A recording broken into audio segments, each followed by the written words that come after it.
je me rends compte que il y a un virus qui circule, un virus qui est plus violent que le corona, qui est plus ancien et qui est plus féroce. Ce virus-là, c'est le virus de la peur. Au fond, aujourd'hui, la peur est devenue plus... Le corona tue moins que la peur. La peur fait plus de ravages que le coronavirus. C'est vrai, la peur, c'est un sentiment normal, c'est un sentiment humain. Nous avons peur. Certains ont peur de la nuit, peur d'échouer, peur de sortir, peur des autres, peur d'aimer. Certains ont même peur de Dieu. Et ces sentiments font en sorte que parfois on ne sait même pas travailler. Quand on a peur, on ne fait rien. Quand on a peur, on ne bouge pas. Quand on a peur, on est assis, on est crispé, on est figé. Quand la peur nous attrape, on panique. On prend des décisions à la va-vite. Et après on se dit, mais attends, est-ce que ce moi, on ne se reconnaît même pas dans ses propres décisions? Pourquoi? Parce que j'avais peur. Et quand j'ai peur, j'arrête de réfléchir. Quand j'ai peur, je ne discerne plus. Quand j'ai peur, mon cerveau ne s'engage plus. Et aujourd'hui, avec la peur, on écoute tout. On veut tout faire. On veut tout tenter. Et en ça, les gens meurent. On a appris, par exemple, dans certains pays, où certaines mixtures ont tué des enfants. Une maman, tellement elle a peur de perdre ses enfants, tellement elle a peur que ses enfants soient infectés, elle leur donne des mixtures qui tuent les enfants. La peur. Tout le monde a une fois dans sa vie expérimenté la peur. Et c'est normal. C'est normal d'avoir peur. Mais tout est dans comment nous gérons nos peurs. Comment nous nous laissons gagner, habiter, tuer par nos peurs. Est-ce que nous sommes vainqueurs de nos peurs ou est-ce que nous laissons nos peurs vaincre nos vies? Est-ce que nous laissons nos peurs diriger nos vies?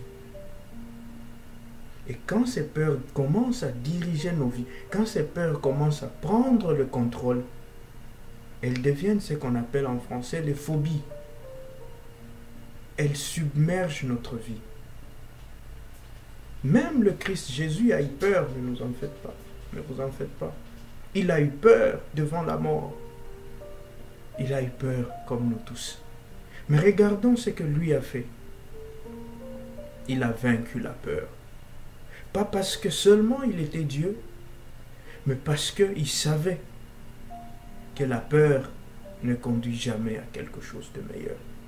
Une peur mal assumée ne peut pas être source de productivité, ne peut pas être source d'une décision ferme. Et aujourd'hui, nous devons revenir sur nos peurs. Nous devons revenir sur ce qui nous frustre, ce qui nous fait peur, ce qui nous empêche d'avancer. Et dans le cas de ce coronavirus, la plus grande peur que nous avons, c'est la peur d'être infecté, la peur de mourir, la peur de voir ceux qu'on aime mourir, la peur de voir des parents, des proches, des amis mourir, la peur de perdre son travail, la peur de perdre ses amis. Et parfois la peur de rester à la maison, la peur de connaître une autre facette de soi-même, la peur de se regarder chaque jour devant un miroir, de se dire « Ah, je ne suis pas aussi beau que je le pensais » ou « Je ne suis pas aussi bon qu'on me le dit » ou « Je suis quelqu'un de différent, ma femme est différente, mes enfants sont différents. » Voilà les nouvelles peurs que nous sommes en train d'affronter. Mais dans ces nouvelles peurs, je crois que nous pouvons découvrir quelque chose de bon. Nous pouvons découvrir quelque chose de grand. Et il y a 3 choses que nous devons peut-être éviter pendant ce temps. 3 choses auxquelles je voudrais que nous faisions attention. 3 choses auxquelles nous conduisent nos peurs et que nous pouvons vaincre et aider les autres à vaincre. La première chose, c'est que la peur nous éloigne de Dieu, l'éloignement de Dieu. Souvenez-vous d'Adam au jardin. Dieu passe, il dit « Adam, où es-tu » Et Adam qui dit, Seigneur, j'ai entendu ta voix, j'ai eu peur, je me suis caché. Voilà. La peur nous éloigne de l'essentiel. La peur nous fait fuir loin de Dieu. La peur nous éloigne de lui. Nous avons commis des péchés. Nous sommes des êtres fragiles. Nous sommes des êtres pécheurs. Mais si la peur du péché nous éloigne de Dieu, nous mourrons, nous restons enfermés. Et Satan le sait. Et il nous culpabilise. Il met en nous ces sentiments de culpabilité pour que nous puissions rester enfermés dans la peur. Pour que nous puissions rester cloîtrés dans cette peur et que nous ne venions pas à la lumière. Et en ce moment de grande peur, parce que nous ne sommes pas dignes devant Dieu, ayons l'attitude du fils qu'on appelle le fils prodigue.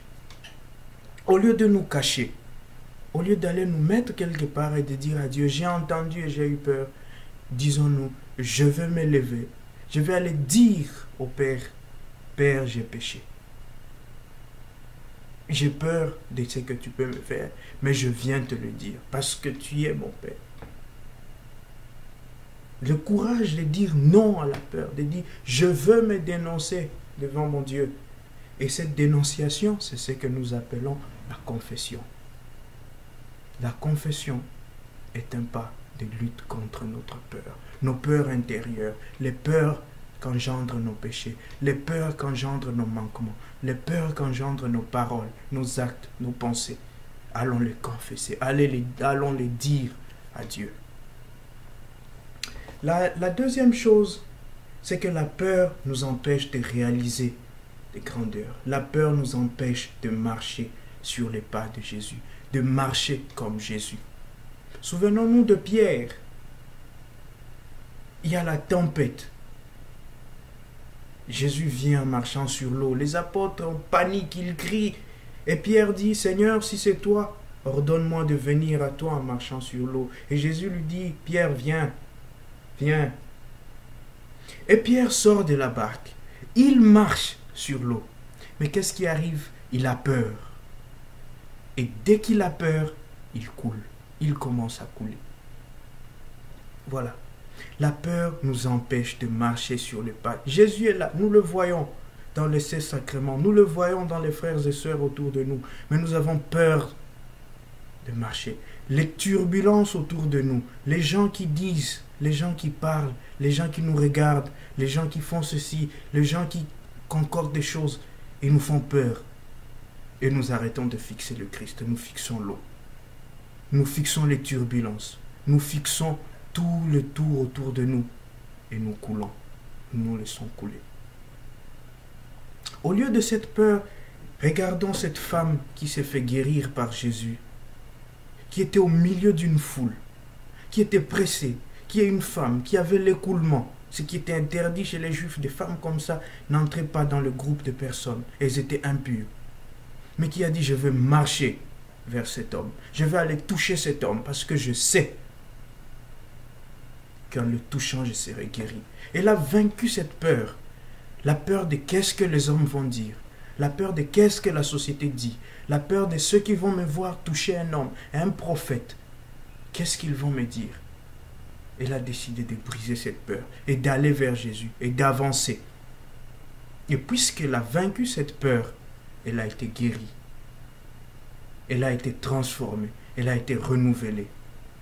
Et nous sommes capables aujourd'hui de vaincre ces peurs. La peur de ce que les gens disent de nous. La peur d'essayer. Et la troisième peur que nous devons vaincre, c'est cette peur qui nous amène à la fatalité, qui nous amène à douter de nous-mêmes, qui nous amène à nous dire « je ne vaux rien, je ne suis rien ». Si je commence, comment est-ce que ça va finir? Et cette peur, nous la voyons dans la parabole de 3 talents.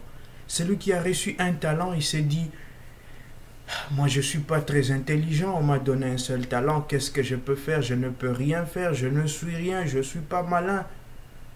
Les autres, ils sont malins, on leur a donné 2, 5 talents. Moi je ne suis pas malin, on m'a donné 1 talent.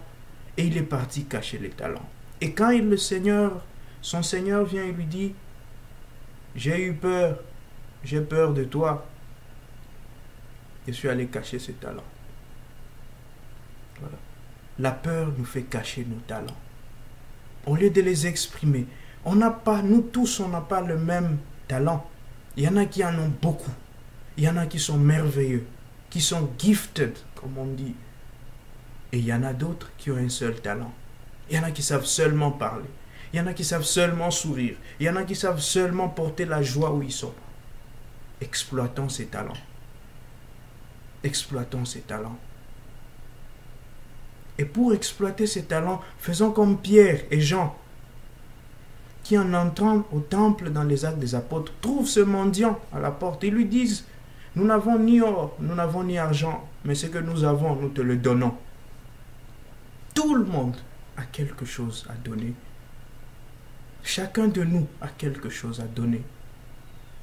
Peut-être pas l'argent, peut-être pas les moyens matériels. Peut-être que tu as ton sourire, peut-être que tu as ton temps, peut-être que tu as tes paroles, peut-être que tu as ton charme à donner.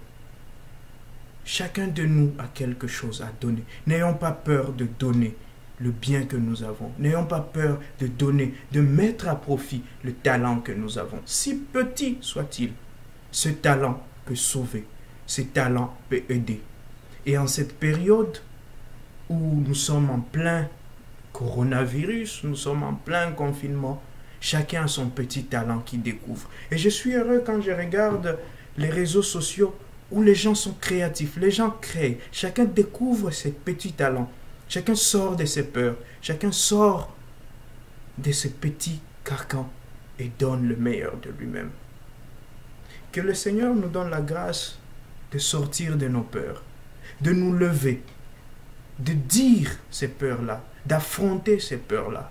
Que le Seigneur nous donne la grâce d'exploiter les talents, ces talents que nous avons enfouis par peur des gens, de braver l'adversité, de braver les qu'en dira-t-on et d'aller de l'avant. Parce que c'est seulement comme ça, c'est seulement en bravant nos peurs, c'est seulement en sortant de nos peurs que nous pouvons vaincre ce virus. D'abord le virus de la peur et en gagnant sur le virus de la peur, gagner sur le virus de Corona. Nous sommes capables de le vaincre parce que nous sommes des dieux. Que Dieu nous bénisse et nous donne sa grâce. Amen.